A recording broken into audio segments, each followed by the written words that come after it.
Hai, Assalamualaikum warahmatullahi wabarakatuh. Selamat petang pada semua. Okey, video ni aku buat very short one, pendek, kepada 3 sahabat aku, iaitu Radin, Pak Azad dan juga Nabil. Video ni adalah video semangat untuk hampa. Okey, aku tahu hampa tengah dalam keadaan yang sangat down. Okey, dekat sini apa yang hampa buat salah, 100% salah, without a doubt salah. Jangan sesekali kita mempermainkan apa-apa agama langsung dekat Malaysia ni, sebab itu bukan budaya orang Malaysia. Kita hormat setiap bangsa yang ada, kita berkawan dengan setiap bangsa yang ada. Tapi dekat sini aku kena bagi respect kepada hampa 3 juga, sebab hampa berani mengaku bersalah dan mengaku hampa telah buat satu kesilapan yang besar. Dan hampa pergi jumpa segala orang yang sepatutnya hampa pergi jumpa dan minta maaf. It's okay, brother. Setiap manusia buat silap. Dan orang yang berani mengaku silap mereka, wajib kita bagi peluang kedua. Itu saja. It's okay, brother. Come back stronger. Come back stronger. Kita sebagai orang Islam, kita sebagai orang Melayu, kita akan sentiasa ada di belakang hang. Tapi apa yang hampa buat tetap salah. Tapi hampa telah mengaku kesilapan, which is, bagi aku, it's fair. It's fair enough. Okay? Kepada rakan-rakan India yang aku sayang semua, yang kami membesar sekali, bro, people make mistake and they already apologize. Simple. We will move forward, okay? Kita unite together balik. Okay? Assalamualaikum. Bye. Pelakon Azhar berpendapat 3 penyampai radio iaitu Nabil Ahmad, Azad Jazmin dan Radin hanyalah konten pihak penyiar dan tidak seharusnya dikenakan hukuman atas tindakan yang menjadi bualan panas ketika ini. Menurut aktor berusia 53 tahun, beliau yakin trio penyampai segmen 3 pagi era itu bukanlah individu yang rasis, malah mereka juga tidak mempunyai masalah untuk bekerja dengan sesiapa sahaja tanpa mengira kaum atau latar belakang. Tambahnya, mereka juga sentiasa menghormati serta menjunjung Al-Quran dan undang-undang negara yang telah ditetapkan. Namun, sebagai manusia, mereka juga tidak terlepas daripada melakukan kesilapan dan kehilafan.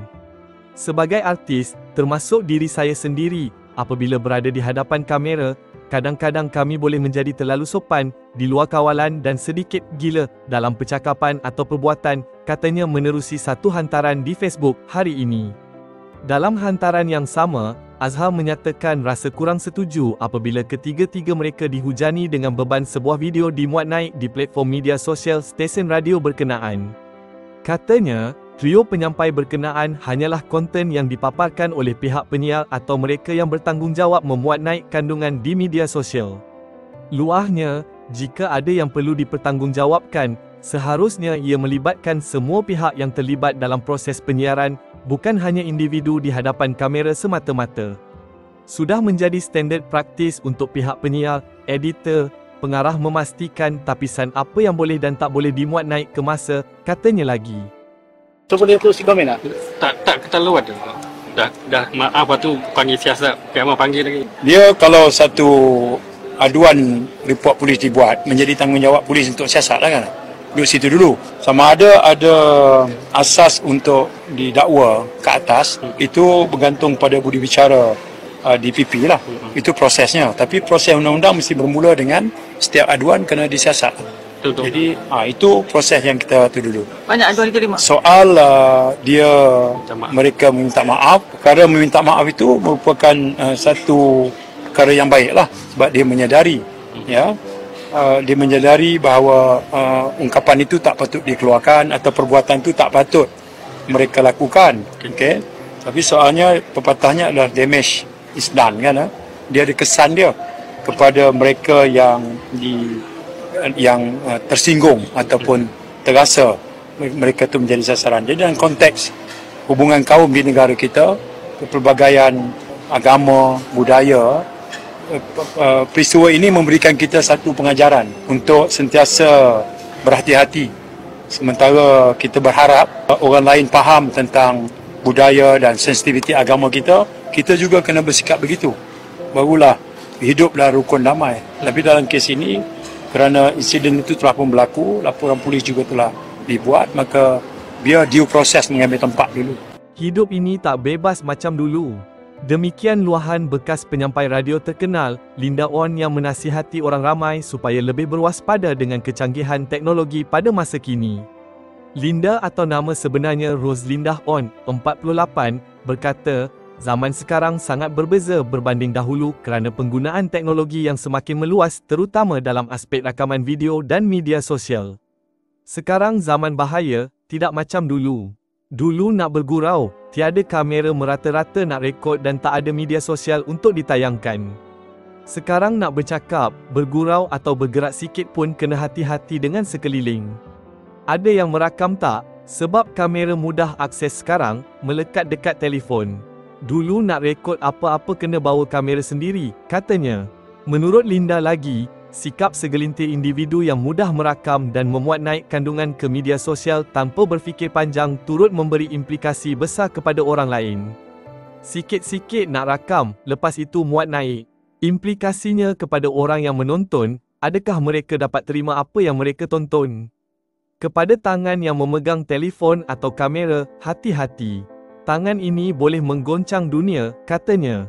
Radin, Pak Azad dan juga Nabil, video yang viral hari ni, babe, memang jelas korang salah, babe. Sebab korang dah hina agama orang lain. Salah tetap salah, babe. Isu yang viral hari ni sama seperti isu KK Mat, sama seperti isu Cecilia Yap. Satu tindakan tepat yang korang buat adalah mohon maaf. Daripada pagi tadi, buat video mohon maaf di konti radio, korang tambah effort lagi turun ke Batu Cave, mohon maaf di sana.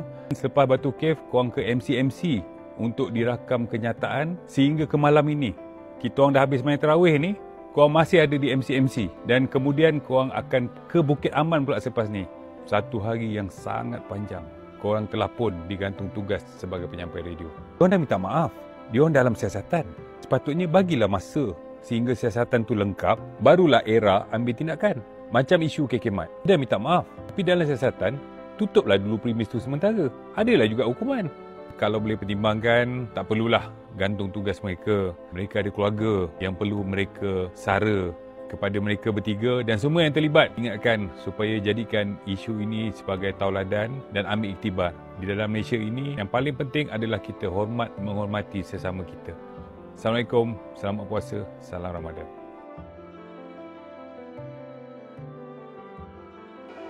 Terima kasih kerana menonton. Kalau anda suka video ini, jangan lupa untuk like, share dan subscribe. Kita jumpa lagi dalam video akan datang.